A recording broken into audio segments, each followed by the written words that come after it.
माधव का छोटा सा गांव रेलवे स्टेशन से मुश्किल से 2 किलोमीटर की दूरी पर बसा था।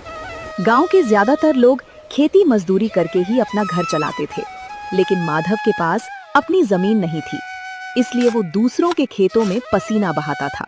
इस बार बारिश न होने के कारण खेत सूख गए और गांव में मजदूरी का काम बिल्कुल बंद हो गया। घर में रखा अनाज खत्म होने लगा था। ऊपर से बूढ़ी माँ की दवाइयों का खर्च भी माधव की चिंता बढ़ा रहा था। लेकिन माधव ने हार नहीं मानी। वो गांव की पुरानी चौपाल पर अपने दोस्त किशन से सलाह लेने निकल पड़ा। उसके चेहरे की उदासी बता रही थी कि परेशानी अब बहुत गहरी है। किशन भैया, अब तो हालात बिल्कुल बेकाबू होते जा रहे हैं। खेतों में कई दिनों से कोई काम नहीं है और घर में जो थोड़ा बहुत अनाज बचा था वो भी खत्म होने वाला है। ऊपर से माँ की तबीयत भी दिन ब दिन बिगड़ती जा रही है। समझ नहीं आ रहा अब क्या करूं। माधव, जो तुम कह रहे हो वो सच है। इस बार मुश्किलों ने पूरे गांव को घेर रखा है, मगर हिम्मत हार कर बैठ जाने से कुछ नहीं बदलेगा। हमें कोई ना कोई नया रास्ता ढूंढना ही पड़ेगा। मैंने एक बात सोची है। शहर जाकर दिहाड़ी करने से बेहतर होगा कि रेलवे स्टेशन के पास कोई छोटा सा खाने पीने का ठेला शुरू कर लो। वहां दिन भर पैसेंजर ट्रेनों की आवाजाही बनी रहती है, मुसाफिर आते जाते रहते हैं, भूखे प्यासे भी होते हैं। कुछ ना कुछ कमाई तो हो ही जाएगी। ठेला तो ठीक है, लेकिन उसमें बेचोगे क्या? वहां पहले से ही चाय और कचौड़ी की 3-3 दुकानें लगी हुई हैं। उनके बीच अपनी जगह कैसे बनाओगे? मुकाबला कर पाना इतना आसान तो नहीं होगा। नहीं किशन, मैं कुछ नया करने की सोच रहा हूँ। पिछले महीने शहर में देखा था, लोग पिज्जा बड़े शौक से खाते हैं। हमारे स्टेशन पर अभी कोई पिज्जा नहीं बेचता। अगर मैं सस्ता और स्वादिष्ट पिज्जा बनाऊं तो ग्राहक जरूर मिलेंगे। बस शुरुआत करने के लिए थोड़े पैसों का इंतजाम करना पड़ेगा। अगर तेरा मन सच में बना हुआ है माधव, तो पैसों की चिंता छोड़ दे। मेरे पास जो थोड़ा बहुत जमा है वो तेरे काम आ जाएगा। तू जरूरी सामान ले आ और कल से ही शुरुआत कर दे। मुझे यकीन है तू जरूर कामयाब होगा। किशन की बात सुनकर माधव के चेहरे पर महीनों बाद मुस्कान लौट आई। उसी शाम उसने किशन से कुछ रुपए लिए और बाजार से पिज्जा बेस, चीज, सॉस और कुछ जरूरी सामान खरीद लाया। रात होते ही माधव और उसकी माँ तैयारी में जुट गए। कोई सॉस तैयार कर रहा था तो कोई सब्जियां काट रहा था। घर में पहली बार उम्मीद का माहौल था। माधव के मन में घबराहट जरूर थी, लेकिन माँ के बेहतर भविष्य का सपना उससे कहीं बड़ा था। अगली सुबह सूरज निकलते ही वो अपना सामान लेकर स्टेशन पहुंच गया। स्टेशन के बाहर पीपल के पेड़ के नीचे उसने एक पुरानी मेज पर अपना छोटा सा ठेला सजा लिया। कुछ ही देर में ताजा पिज्जा की खुशबू आसपास फैलने लगी।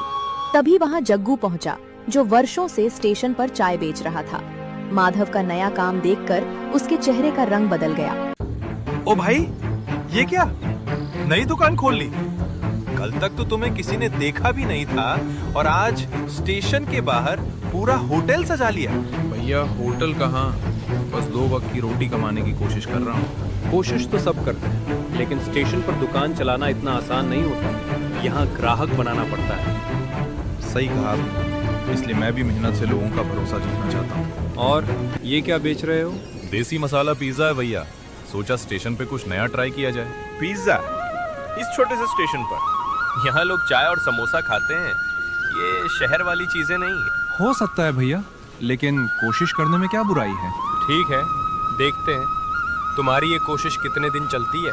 जग्गू मुस्कुराते हुए वहां से चला जाता है, लेकिन उसके चेहरे पर जलन साफ दिखाई देती है। तभी स्टेशन पर ट्रेन आकर रुकी। मुसाफिर जल्दी जल्दी उतरने लगे। उसी भीड़ में शहर से आई एक फैमिली भी बाहर निकली। तभी बच्चे की नजर माधव के पिज्जा ठेले पर पड़ी और वो खुशी से उछल पड़ा। पापा देखो, यहाँ तो पिज्जा मिल रहा है। मुझे पिज्जा खाना है। अरे, इस छोटे से स्टेशन पर पिज्जा? चलो देखते हैं कैसा है। बेटा, कभी बाद में खा लेना, अभी हमें गांव भी पहुंचना है। बस 5 मिनट मम्मी, प्लीज। बच्चे की जिद देखकर परिवार माधव के पिज्जा स्टॉल की तरफ बढ़ता है। भाई, एक पिज्जा देना।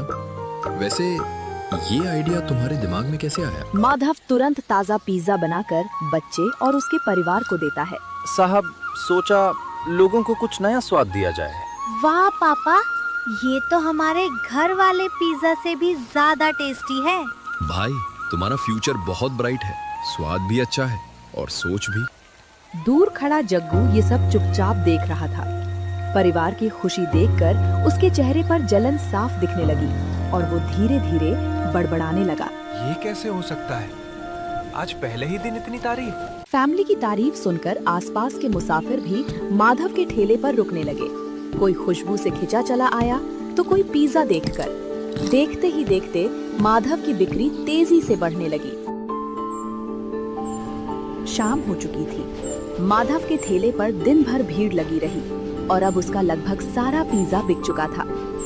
लेकिन दूसरी तरफ जग्गू का चेहरा उतर गया था। वो अपनी चाय की दुकान पर खड़ा चुपचाप माधव को देख रहा था।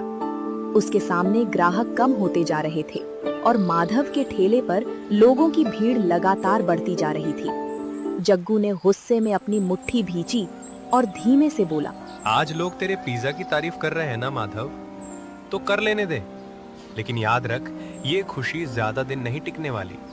अब देख मैं तेरी ये दुकान कैसे बर्बाद करता हूँ। फिर ना कोई ग्राहक आएगा ना कोई तेरा नाम लेगा। अगले दिन माधव पहले से ज्यादा उम्मीद लेकर स्टेशन पहुंचा।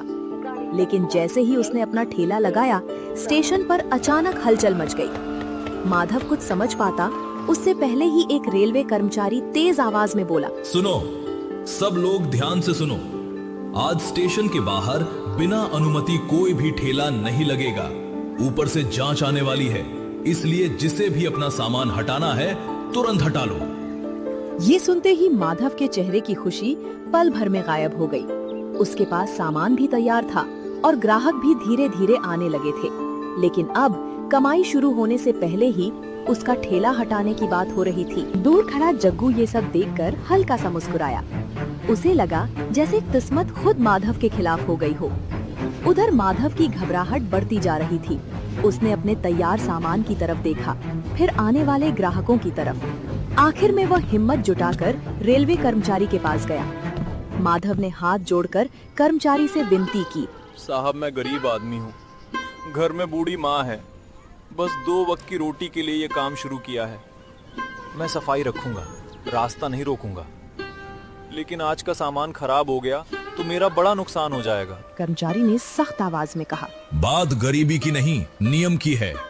स्टेशन के बाहर ठेला लगाने के लिए अनुमति जरूरी होती है।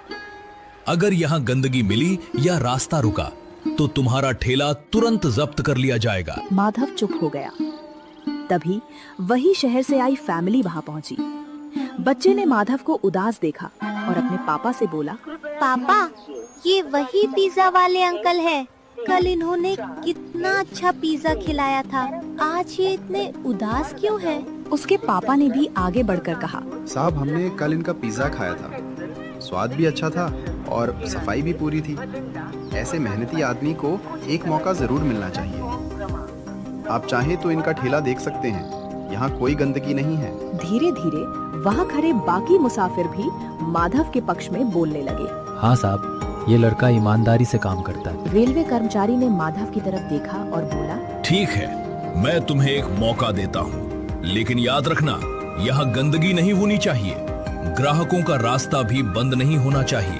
अगर दोबारा शिकायत मिली तो तुम्हारा ठेला तुरंत हटवा दिया जाएगा।